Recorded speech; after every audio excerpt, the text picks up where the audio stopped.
So that's going to be our first bi-weekly community meeting. So we're going to have 1 week the regular community call, and another week just the office hours. So this is the plan for now, and we've already had one office hour meeting, which was a great start and success.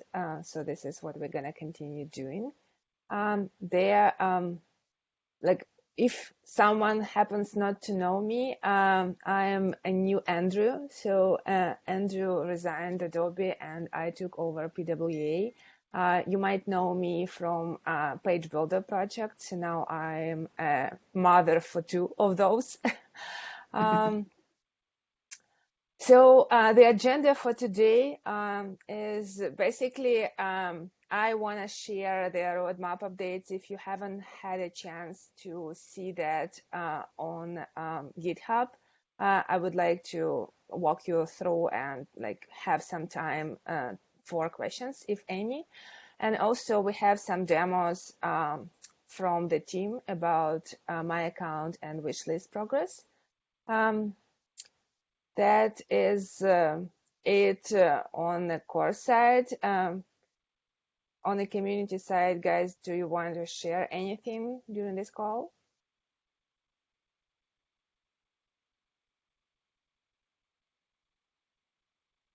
Okay, you still have a chance to jump in, but I'll start sharing my screen and walk you through the roadmap updates. I assume you already see my screen, right? So there have been a bit of a shift in terms of what we're going to focus next in this year. So their current focus that we have on the core side is planning their proof of concept for the global styling that we internally call theming. Basically, our architect is working on the proof of concept, and we're gonna roll out that first attempt next community call in basically 2 weeks. So it's a bit of a teaser for you to attend that call, and we would continue share the progress and to gather feedback on that, because we definitely want to make sure that the way we move forward with the global styling on the PWA storefront is something that you guys will be comfortable working with, and that follows like developer best practices and makes your life easier customizing and styling Magento PWA storefronts. Also, the immediate focus would be their checkout extensibility with the payment and shipping method extensibility. So currently we are investigating and looking into essential work that need to be done for the adding new payment methods on top of what we already have, and providing those additional extension points to make that easier for their third parties to add their new payment methods, and make sure that with each upgrade to the new PWA Studio version, those extensions keep in the working state. Also, on the kind of shopper experience and merchant experience side, we're going to focus on product prices and make sure that they are correctly displayed across the catalog. So that will cover the price ranges and as low as price representation that is very common for the configurable products, in case the configurable product variation has different price. Special price obviously is a big one, and the catalog sales promotion prices also going to be displayed in a category while the shopper browsing the category pages and product detail pages. Their My Account and Wishlist keeps the priority here because the work has already started. And you've seen with the PWA 9 release, the first kind of first step in that in that area. So we have already implemented the adding to wish list and viewing the products in the wish list, and we keep working on that. We'll talk about that in more details today, as I said. Also, there in the scope of their shopper and merchant experience for this year, going to be product attribute support. So all of the default product attributes that exist in Magento are going to be displayed on product pages and category pages if they are configured so. So that will enable merchants to have their correct product representation out of the box. So for their second half and the beginning basically of the next year, we're gonna focus on the integrated server-side rendering capabilities. And this is something that we basically do the R&D at the moment and investigating the options that we have for the Magento Cloud environment. Also, we're looking into building their best SEO best practices into PWA storefront, supporting the canonical URLs and such things that currently is out of the box Magento functionality. To make sure that PWA storefront remains highly performant and their Google Lighthouse scores are still high, as you've seen the change with the PWA 10 release. We're going to introduce the integrated performance testing that will make sure that every feature that we deliver keeps the performance high and doesn't cause any performance drop. So for the second half of this year, on the shopping experience side, we're going to introduce the additional product type support that we've seen is in the most demand across their merchants. So we're going to support custom options for products and implement the simple version of the bundle product.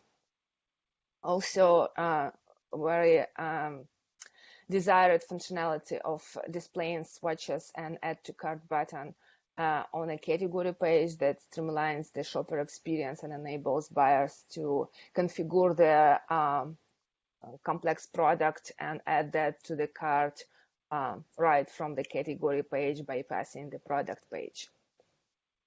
Also, the thing that concerns Magento Commerce, their support of the customer segment and ability to display their targeted content with the dynamic blocks on the PWA storefront is something that we're going to introduce in the nearest future.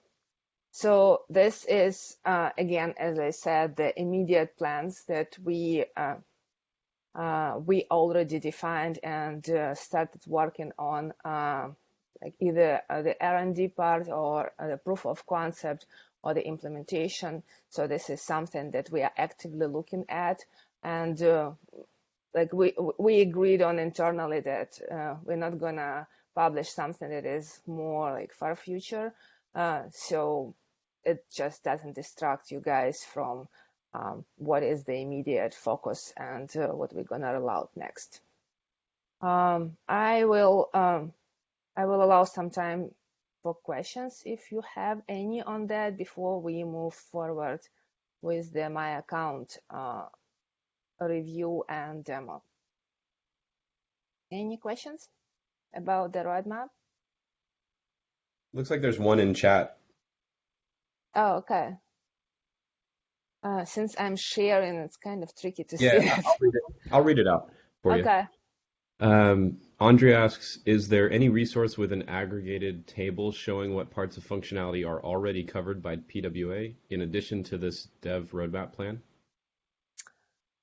That's a good question. I mean, here I have like what has been included in the previous two releases, but I don't think we have that kind of the high level overview across all of the functionality. Eric, do you know if there's anything like that?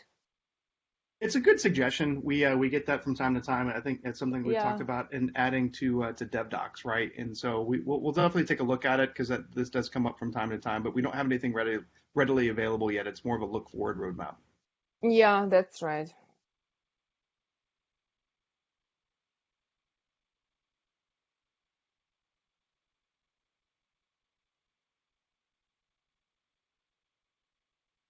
I guess I would also say if there's any specific functionality that someone needs, they can always ask in the Slack channel.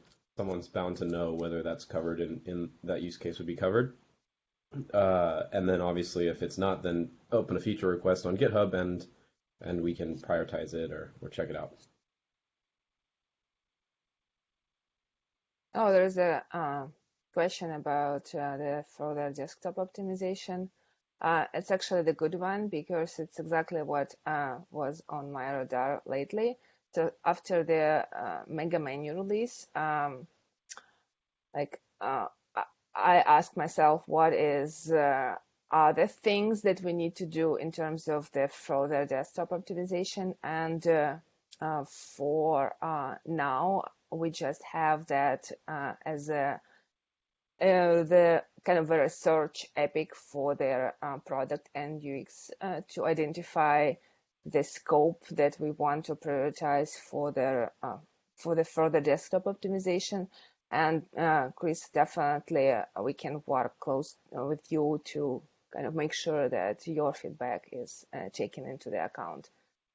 Definitely, we are gonna keep working on that as well. We just need to identify what is that basically.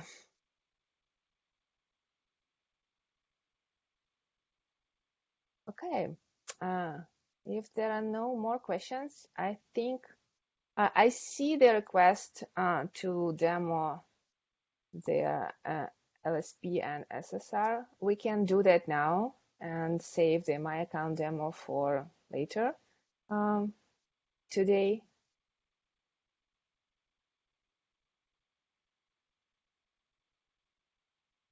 Yeah,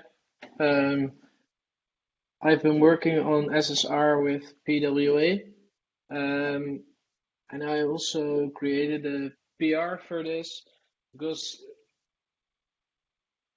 a year ago there was a discussion about should you use Rendertron or should you just create templates for it with metadata. But Google from May is also going to count core web vitals. So things like the largest contentful paint will also start counting. And as at the moment we get first the spinner and then it loads the rest of the page. And the after interaction is pretty quick. But first hit is the thing where an optimization can be made.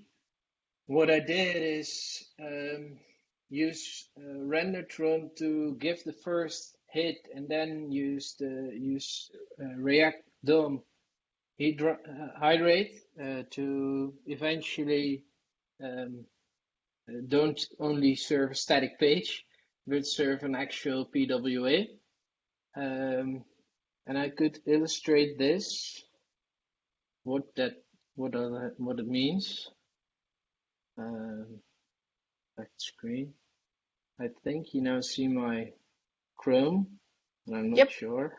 Yeah, we can see that. This you've probably seen before because this is built on top of PWA Studio, in which normally we get this spinner and the actual DOM element, which is first loaded, is the one with JavaScript is disabled. Oops. And then it starts loading the actual page. But what I did is return the static HTML from RenderTron by using the RenderTron middleware, which is created for React. And then you get the actual HTML. And by using React Hydrate, it rehydrates the page. So you have the interaction back, and it's only on the first page hit. So if I now reload the page, demo is also always cool, right?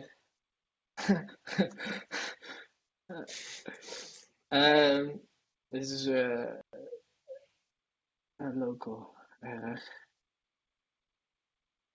Then you get the largest contentful paint immediately, which will be counted for in the core web vitals, without needing to wait for the spinner, and it now updates the actual data, and the HTML is already served to the customer. So it is simple SSR because you don't have to change your components, because it renders the HTML for you. And you could use things like SEO Snap or prerender.io for this, which then serves the HTML for you, and you get a large contentful paint faster than waiting for the spinner. And now I've created a PR for this to the repo of PWA Studio.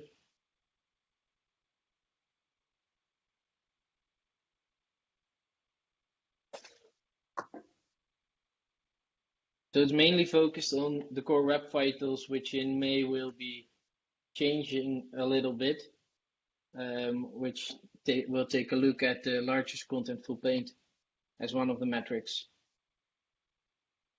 Yeah, thanks for sharing that. Yeah. Cool.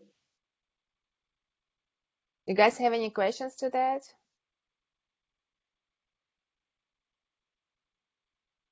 I had a tiny question. So while it is hydrating, what is like the user experience like? Like, do you prevent all interactions with that static page, or what do you do in that kind of intermediary step where we normally would have seen that loading indicator? Well, it loads pretty fast because it only has to update the elements and not fully render them anymore. So in this case, you don't want to put a loader over the page, because if you then put a loader over the page, you will get the shifting score to be also still a negative point.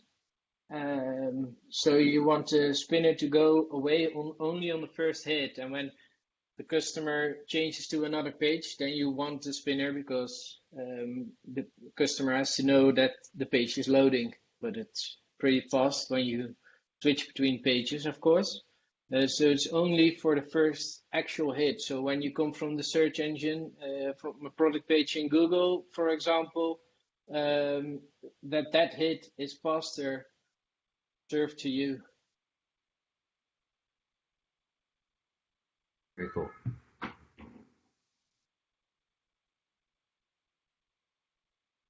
Okay, thanks for sharing this, Louis. It's exciting to see the kind of SSR solutions, because it's definitely a valuable feature. So guys, who wants to start with the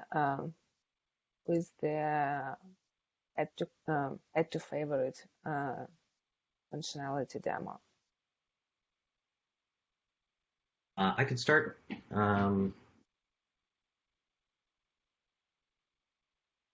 Different today. Hopefully it improves sharing here.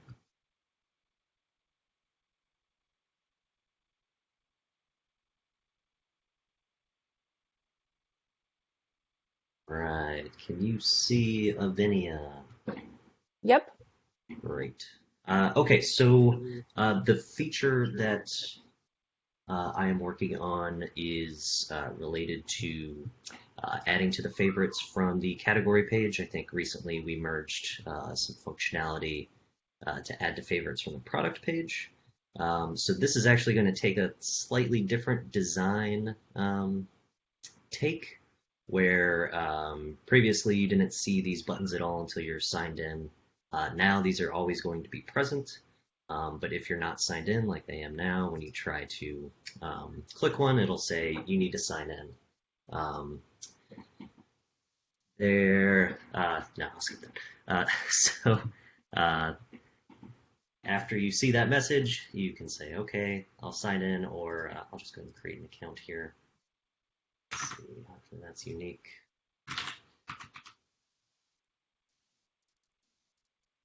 All right, so now I am authenticated. If I go back, you still see these beautiful hearts.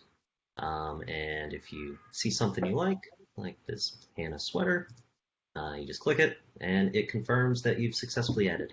So right now I'm going through the CE flow, where customer only ever has one wish list, calling them favorites lists. So there's no need to ask which one they want to add it to. We can just automatically do that. It'll also function this way for EE if you have multiple wish lists disabled. So very easy to just, click, add, Italia, and then if we go to our favorites list, we should see that those two things that we added there are also there. And then a neat caveat is, since we added this to the gallery item component, which is also used by search. So let's say if we do a search for Vitalia, you'll see here that it's persisted. So that's another change from the product page. I think the product page only kept track of the state while you were on it. If you left and came back, we didn't really try to do a lookup to see if that was existing in a wish list. So now this is using some local state that when you log in, it's going to kind of collect a list of all the SKUs that are in your product list. So then when we render those views, we can correctly display if it's in a wish list already or not. So you'll see if I go back to Shop the Look, let's see, the Hannah sweater and the Vitalia top are there as well. If I sign out and then sign back in.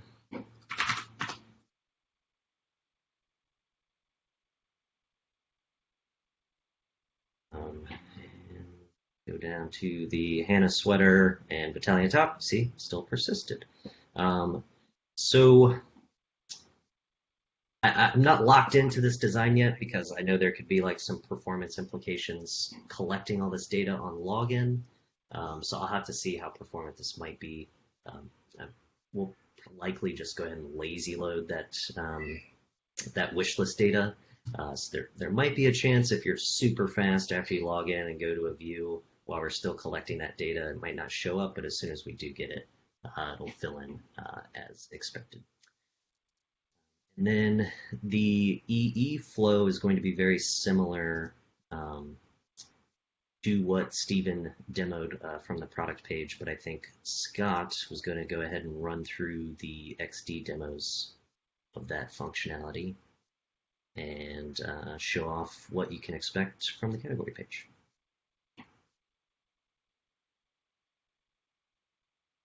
Are you prepared for that? Yes. Thank you, sir. I just wanted to, get it on deck here. So, oops, I pushed the wrong button. I'm ready, really. Okay, yeah, so I'm just going to share with you guys the kind of the prototype for the add to favorites, or wish list as it's known in the parlance of M2. And something like that. Is this the right thing, by the way? Is this what I'm supposed to be showing? Yeah, Okay. looks like that. All right, good. I just I'm kind of out of it. All right, so we're looking at the mobile view here. So what happens is, category page here, they see or category listing page, they see those tools for favoriting, and in this case, the user, the shopper, taps it. As we saw before, there or had Tommy had mentioned, there's kind of this gentle message, if you will, of like, oh, you're not signed in, and you'll need to do this if you want to save this. Thing to favorites, you'll need to have an account, etc. And I saw there was a message in chat, and that's kind of what I was focusing on. But I think this is a little gentler to let the shopper decide if really favoriting is kind of worth the effort. And so in this case, let's say, yes, I do. I do have an account. I do want to save this. So they open this, or create account option is still there, of course. They enter, they sign in. They're signed in. So get back to the page they were at, and now when they click this, we're looking at the Enterprise Edition where they can have multiple lists. So they could either tap this, it would go straight to that favorites or that default list, or if they'd like to create a new list to put this in specifically, they can do that right from here. Add a name, select kind of the status of this, whether it's private or public, save that, and now it's saved, and of course the message comes up to confirm, and that was a little quick, but you could see it actually has the list, the name of the list that it was actually put into, which will help as a shopper kind of goes through. If they want to add things to different lists, they'll get the confirmation to let them know specifically what list it's added to. If we could look at that, maybe we'll look at CE on desktop view just real quick too. Same kind of thing. So they're not signed in. The message appears. They sign in. Now they're ready to go. Now if they continue or decide they want to go ahead and save that, because there aren't additional lists, or as Tommy mentioned, if they have multiple lists turned off in the EE, there's no need to kind of bring up that decision of which list to add to. It just gets put in there in the confirmation message to let them know what happened. So yeah, that's kind of what we got here. Any questions? Cool. Thanks. Thanks, Scott. Yeah, that was really helpful. And just like we're out of time, just like one comment from the product side to the discussions that is happening in the chat.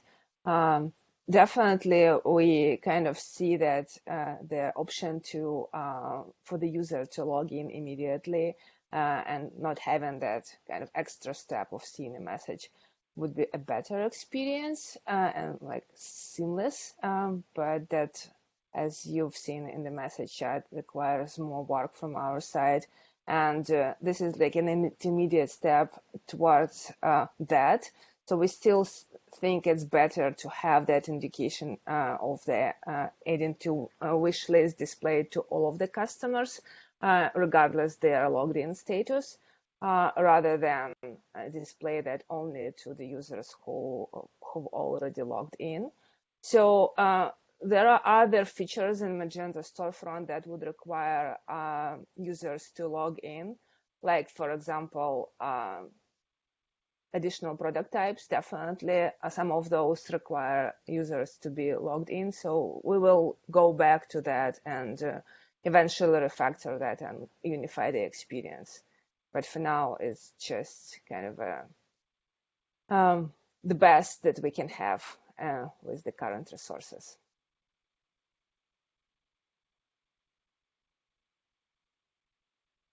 Okay, thank you guys. That was like a lot to cover within 30 minutes. I feel as if it was a productive call. So hopefully you feel the same, and have a good rest of your afternoon and the day. Talk to you in a couple of weeks. Bye.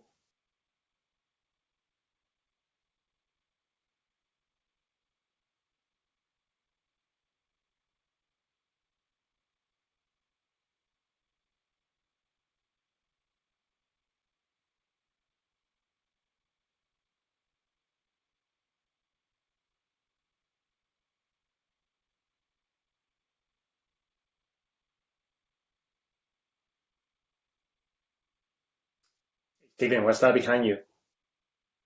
Where? By the door.